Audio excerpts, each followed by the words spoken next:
Good evening friends, welcome back to astro Modi. Astro Modi में आपका हार्दिक स्वागत है।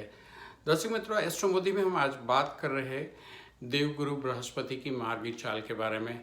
दर्शक मित्रों, आपको मालूम है देवगुरु बृहस्पति 13 सितंबर से धन राशि अपनी खुद की साधारण राशि स्वग्रही राशि में ही मार्गी चले हैं।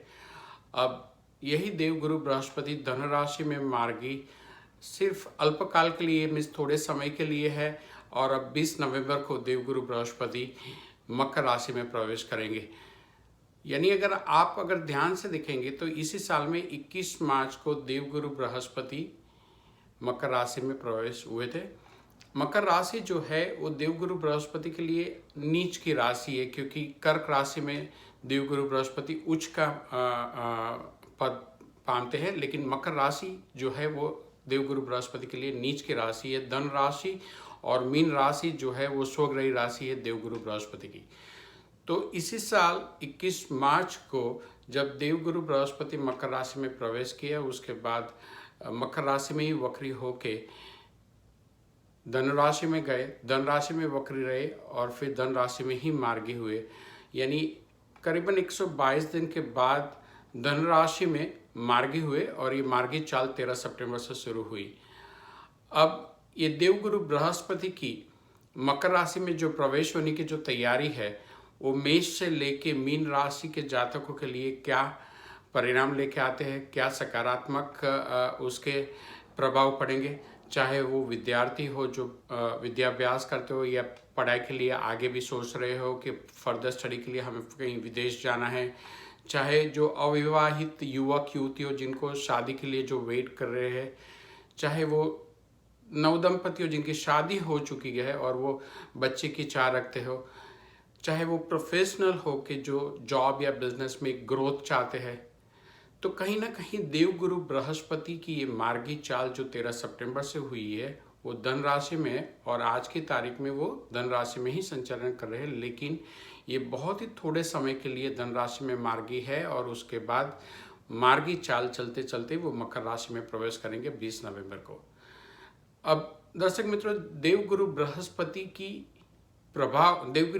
का जो प्रभाव है वो कैसा रहेगा मेष से लेके मीन राशि के जाए, उसके इसके लिए हम डिटेल में बात करते हैं। सबसे पहले हम बात करते हैं राशि चक्र की पहली राशि मेष राशि और मेष लग्न।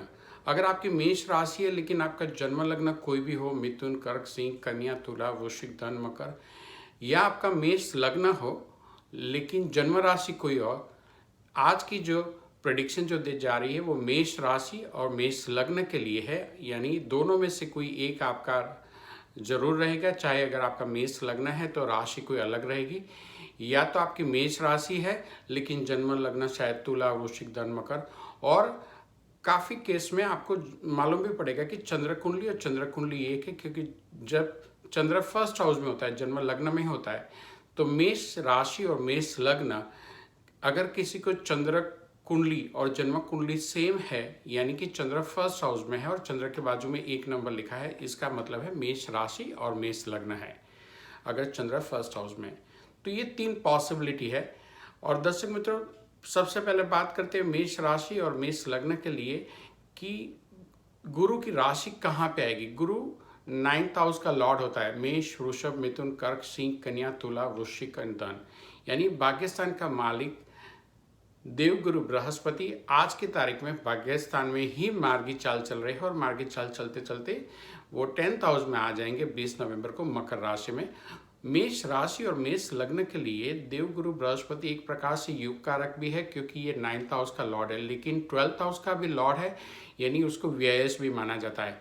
लेकिन मेष राशि और मेष लग्न के लिए ये देवगुरु बृहस्पति योग कारक इसलिए कि जो भी व्यय होगा वो सिर्फ और सिर्फ धर्म कार्य के लिए होगा, कोई स्पिरिचुअल काम के लिए होगा। यानी वो एक प्रकार से व्यय भी नहीं है, क्योंकि ये जब आप कोई धर्म कार्य करते हो तो आप अपना एक पुण्य बनाते हो।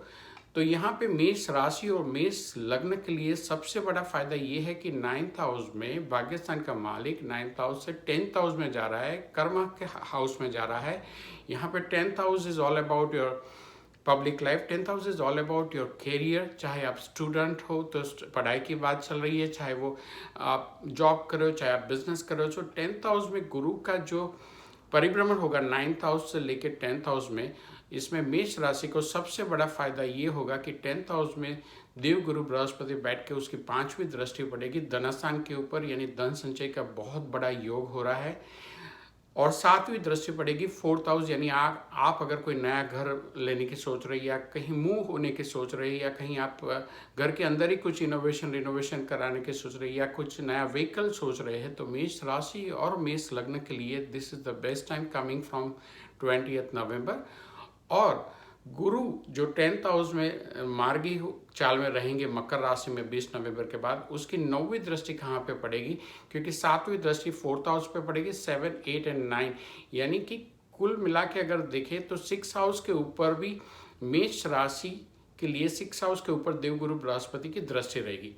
अब 10th हाउस में बैठ के मैं फिर से बताता हूँ, मेष, वृषभ, मिथुन, कर्क, सिंह, कन्या, तुला, वृश्चिक, धन, यानी 10th हाउस में मकर राशि का जो देवगुरु बृहस्पति जो 20 मार्च से आएंगे, उसकी 9वीं दृष्टि धन राशि के ऊपर रहेगी। धन राशि के ऊपर ये जो दृष्टि रहेगी वो मेष राशि के लिए मेष, वृषभ, मिथुन, कर्क, सिंह, कन्या, यानी कि कुल मिला के डिसीज एंड एनिमीज के ऊपर भी फायदा रहेगा। अगर कोई नया काम सोचा है आपने, कुछ नया घर लेने का, उसका भी फायदा रहेगा, और धन संचय का भी फायदा रहेगा। यहाँ पे हम ध्यान से देखेंगे मेष राशि और मेष लग्न के लिए सबसे बड़ा फायदा है कि धनस्थान के अंदर जो वृषभ का राहु 22 सितंबर से आएगा, उसके ऊपर भी देवगुरु बृहस्पति की दृष्टि रहेगी, यानी कि गोचर में जो देवगुरु बृहस्पति मकर राशि में 20 नवंबर से आ रहे हैं, वो पूरी मेष से लेके मीन राशि तक के जातकों के लिए चिंता मुक्त हो जाएंगे, क्योंकि राहु के ऊपर गुरु की दृष्टि होना एक प्रकार से राहु को कंट्रोल करना है। यानी अगर कोई भी राशि आपकी हो, चाहे वो मेष हो, चाहे वो मीन राशि हो, चाहे वो धनु राशि हो, यहाँ पे जन्म कुंडली के अंदर, सबकी जन्म कुंडली के अंदर राहु को कंट्रोल करने के लिए, यानी गोचर में जो वृषभ का राहु है उसको कंट्रोल करने के लिए मकर राशि का गुरु आ रहा है 20 नवंबर से। अगर आप ध्यान से देखेंगे कि मकर राशि के अंदर भी शनि मार्गी चाल में अभी जिन लोगों की 7.5 चल रही है, चाहे वो धन राशि हो, चाहे वो मकर राशि हो, चाहे कुंभ राशि वाले की शुरुआत हुई है, तो यानी कि देवगुरु बृहस्पति 20 नवंबर के बाद शनि के बाजू में आ जाएंगे, यानी शनि गुरु एक ही हाउस में हो जाएंगे। तो अगर हम ध्यान से देखें कि मेष से लेके मीन राशि के जातकों के लिए, या मेष से लेके मीन राशि के जन्म लग्न के लिए ये बहुत अच्छी बात हो रही है कि कहीं अगर आपको चिंता है कि वृषभ का राहु हमें परेशान करेगा, जैसे मान लीजिए मिथुन राशि और मिथुन लग्न अगर देखेंगे, तो मिथुन राशि और मिथुन लग्न के लिए वृषभ का राहु जो आएगा वो 12th हाउस बन जाएगा। तो यहाँ पे जिन लोगों को 12th हाउस में राहु आ रहा है, जिनको राहु की परिस्थिति सही है या गलत है, वो अगर सोचते हैं कि राहु जो आने वाला है 22 सितंबर से, वो राहु हमें परेशान करेगा, तो यहाँ पे एक बड़ा रिलैक्स पावर आ रहा है कि देवगुरु बृहस्पति की पूरी कंट्रोल रहेगी, राहु के ऊपर दृष्टि रहेगी। गुरु की जहाँ दृष्टि होती है वहाँ बहुत बड़ा लाभ होता है, और गुरु की दृष्टि जब अशुभ ग्रह के ऊपर रहती है तो उससे भी ज़्यादा लाभ मिलता है।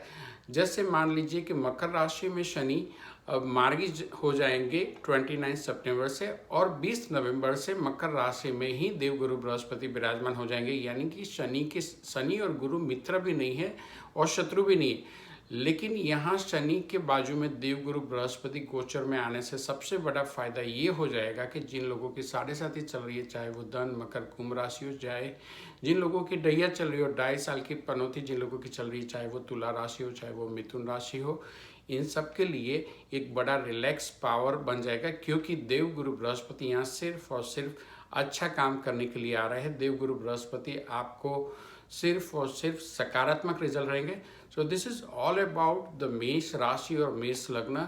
देवगुरु बृहस्पति आपके लिए बहुत सारी खुशियाँ लेके आ रहे हैं। देवगुरु बृहस्पति आपके लिए धन संचय का योग लेके आ रहा है। देवगुरु बृहस्पति आपके रोग और शत्रु के ऊपर विजय करेगा। चाहे आप नौकरी करते हो, बिजनेस करते हो, उसमें भी प्रगति रहेगी। चाहे आप नया घर लेने का प्लान करो या नई गाड़ी लेने का प्लान करो, यहाँ पे देवगुरु बृहस्पति मेष राशि और मेष लग्न के लिए बहुत ही सकारात्मक रिजल्ट लेके आ रहा है। और व्यय व्यय देवगुरु बृहस्पति मेष राशि और मेष लग्न में, इसलिए कुछ धर्म कार्य या कोई स्पिरिचुअल कार्य में भी आपका धन मीन्स मनी स्पेंडिंग होने का योग बन रहा है। और ये बहुत अच्छा योग बन रहा है कि जब भी कोई आप पैसों का खर्च अगर धर्म कार्य के पीछे जा रहे हैं तो यानी आप अपनी जन्म कुंडली में आपका पुण्य का अकाउंट एक बना रहे हो।